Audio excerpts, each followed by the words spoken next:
Good evening, folks, and welcome back to Wilderness Wargaming. Tonight, we're going to take a look at 3 lists for the sisters. Now, I know we've got a balanced data slate coming up tomorrow. I really couldn't think of anything else to do, and I didn't want to do another episode of Inquisitor Martyr right now. I think that one's a little limited in who really cares to watch it. Although, you should watch yesterday's. If you haven't been watching them, it's considerably shorter than the other ones, and it has something that was quite a surprise and a lot of fun for me in there. So please check it out. Also, please remember to like, subscribe, comment down below, click the notifications bell for more great content from Wilderness Wargaming. And with that said, let's get right into it. This first list up here is one that, now I wouldn't say it's necessarily a great idea for a tournament, but it is potentially could be useful or do some work, just because it has a kind of takes a different approach. The goal here is just to get as many sisters' bodies on the board as you really can, and then hope that the better saves will make up the fact that they're really not a power armored force, or not a great horde force. Now, you're sacrificing a lot in order to do this, but I think it potentially has some play. I think it might be able to outscore opponents just by feeding them endless trade units. And if you use your few heavy hitters very carefully, I think you might be able to get something done. But I wouldn't expect super-duper results. Now, I'm not a tournament player. Maybe I'm completely wrong. But it also has potential if you just want to play it as a narrative list, maybe for a really dense city fight where there's lots and lots of terrain. Vehicles don't even fit if you wanted to do a narrative like that. So first up, we have Ephrael Stern, the Demonifuge. So Demonifuge's whole job, well, 2 jobs. One is to just be an assassin. Get in there and just beat up high-value characters with the precision that they have. And also, I mean, if you're facing chaos, to deal with that too. But also potentially to act as a backup action doer. So there's not a whole lot to say about that. That's pretty much what she's for. You're going to send her in the back to do actions and tie up enemy characters and hopefully kill them. Next up we have Celestine. Now, Celestine in this particular list is escorted by Zephyr. Well, actually, I'm always going to escort Celestine with Zephyr. In her job is purely melee killing. She's going to go for a high-value target, try to get her in there. If you lose the Zephyrim, no big deal. The only real goal is to keep her and the Gemini alive as long as possible, so they can do as much damage as possible. She's also the warlord, although it doesn't particularly matter. You might want to think about maybe not making her the warlord, just making me a little easy. Then we have a Canoness, okay, and I'm going to explain what the Canoness is for here in a second. We also have a Hospitaller.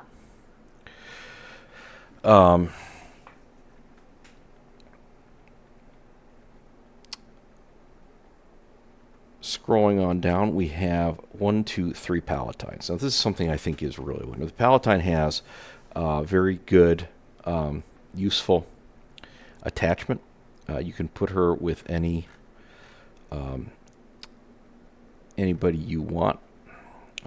Pretty much, Retributors are out, but other than that, any kind of power armor you want. Oh, I almost forgot. On the Canoness, she has the Mantle of Philia. That's important. And the Rod of Office with the power weapon and plasma pistol, just for scooping up a few extra command points. So we have 3 Palatines, all with the plasma pistol. One of them has the Blade of St. Eleanor, because I had 15 points left to know what else to do with it. And I'm going to show you where they go here in a second. So we have 3 of them. The other 2 do not have any augments. Then we have a Battle Sister squad. Well, actually, 3 of them. This is the infantry list. Okay. Now, the first one, doesn't matter which one it is, but ostensibly the first one is going to be the one you're going to put the Canoness, and you're going to put your I'm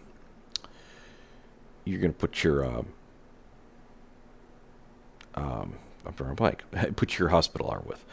And the idea is you're going to use these Battle Sisters are going to try to keep them in cover with the Canoness, and they're going to go into the center, and they're going to try to tank as much as they can.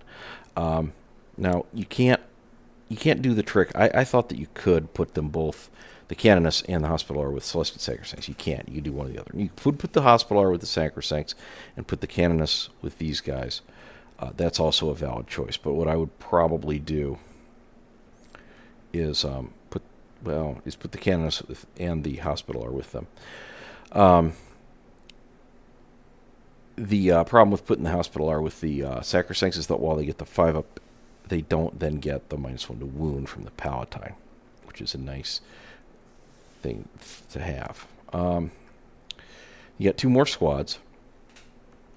These are equipped the same, but they're not going to do anything quite as brave. They're going to be more to spread out and push for your flank objectives. They're going to be objective holders.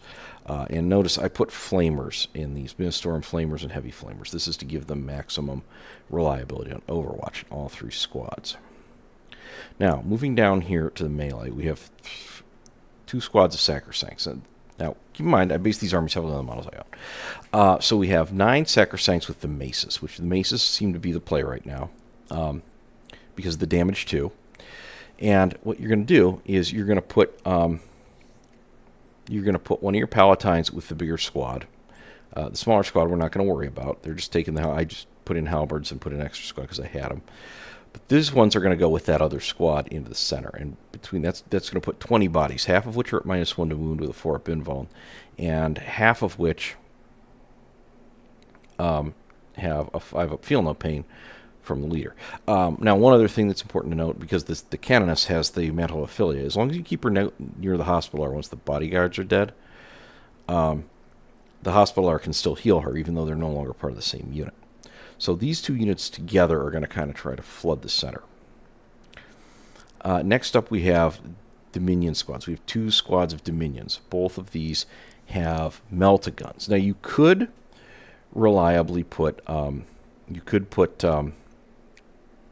your what do you call it? You could put either the other choice. Well, you could put storm bolters in here, not heavy flamers, or excuse me, not flamers, and I'll explain why. Storm bolters, you're going to get more shots and you're going to get longer range, so that is a valid choice, because what you're going to do is you're going to put a Palatine with each one. Now, I kept the Palatine because you're going to want the lethal. It's even on the melt-a-guns because they're only strength 9 now, and they struggle to wound a lot of their favorite targets. And you're still gonna get in. What you're gonna get though is, even though you get fewer shots, you've got a lot better chance of punching through the armor because they have that AP -4, and they do considerably more damage. They're also assault, so you can move and shoot. I don't think the storm bolters are assault, so you can advance and shoot with those. That's the goal. These Dominion squads are 2 of your main killing tools. You're going to try to use them to get to high value targets. I'm going to probably keep them in more of the second wave, and when something valuable comes out, they're going to go shooting out and nailing it. So probably wouldn't be taking the pregame scout move with them unless I thought I could get them close enough to kill something right off the bat. Part of the thing also, the Dominions are important because they have the ablative bodies. So ideally, when you're shooting, they'll actually will have taken a casualty or 2, and there'll be a +1 to hit. You don't want to be a +1 to wound. Well, no, because then you've already lost a melt-a-gun, kind of, no matter what you do. Maybe not. Maybe if you somehow manage to tag it exactly, so you had the 4 melt-a-guns left, and not the squad leader. I also, on these, I gave the squad leader either a power weapon or a chainsword, depending on the model I had, and they have a combi weapon, and that adds just a little more on top of the melt-a-guns. Note though that one, like this, that one is actually not assault. So if you advance, the Palatine and the squad leader, the superior, cannot shoot. Only the bolt guns and the melt-a-guns can do so. And Dominion bolt guns, remember, are assault. Sisters bolt guns, if we go back up here. Come on. Let's go. Yeah, Sisters bolt guns are just rapid fire 1. Okay. So that's our Dominions. Next up, we have a Repentia squad. full strength. These now farther down, you're going to find we have one Rhino in this list. It's the only vehicle, and that is there to deliver the Repentia. Alternatively, you could put the Dominions in the one squad of Dominions in the Rhino, and you can maybe rapid ingress the Repentia. That's an alternate approach. But these are a target elimination trading unit. You're gonna try to set them on something that you can hopefully do maximum damage to. Ideally,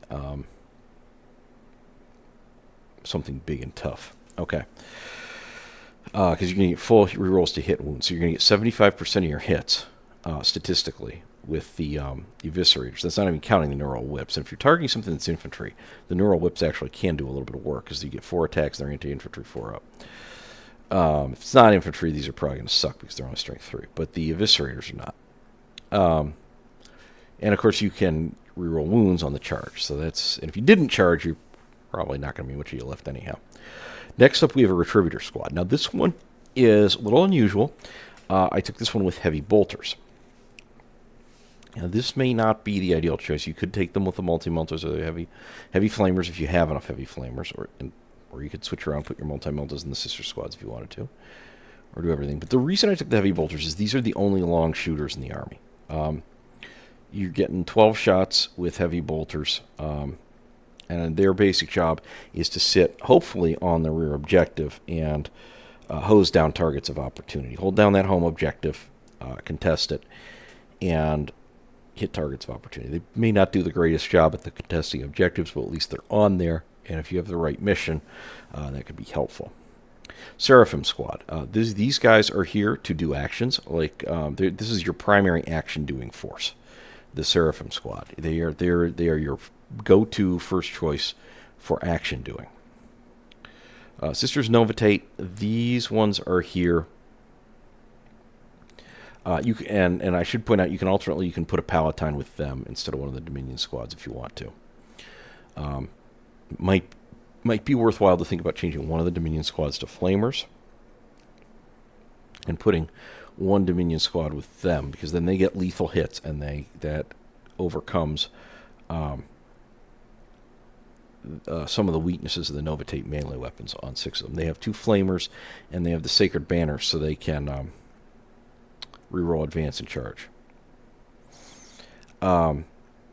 They are also basically a trading unit. Now, notice that they are cheaper model. Although I think Novitates are overpriced at 90 points, they're still cheaper than 10 Repentia or 10 Arcoflagellants, if I had any, or 10 Zephyrin by a good bit.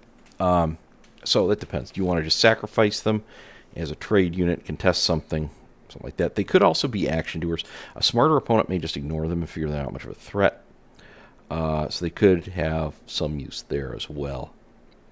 Screening, they're kind of in here because to make it a little thematic. Because right now I don't feel like Novitates are great. But you could potentially make them more damaging by putting a Palatine with them instead of with one of the Retributor squads. In which case I would make that Retributor squad a Flamer squad so that it will get auto hits, which will help make up for the lack of lethal hits. More it's just accuracy through volume. Okay. I think I may have made a mistake earlier if I said there were 2 Zephyrim squads. You could. One option is to separate this into it's the same number of points. You can separate it into 2 squads, put Celestine with 1, and have a separate one for more actions. I kept it as one big one to give her more screening, but you could do this either way. It's easy modification. And of course down here we have the Rhino. So this is 110 total sisters bodies on the table. That actually is a lot of bodies for your opponent to deal with. Now, of course, there's not very much here that's particularly durable. Plus a Rhino. The Rhino is the toughest thing on the table. I think almost everything else is toughness. I think everything else is toughness 3. So that's a significant drawback of this list. All right, now we're going to take a look at the second list. And this is the one that I think is a more serious list, potentially for a tournament or serious play. Now, this is the Armored Force, and takes advantage of a lot of vehicles, tougher models. The vehicles overall seem to be doing well in this edition. And so we're going to try to do that and not leave the sisters as vulnerable as we otherwise would. Okay, so first up, Morvenn Vahl.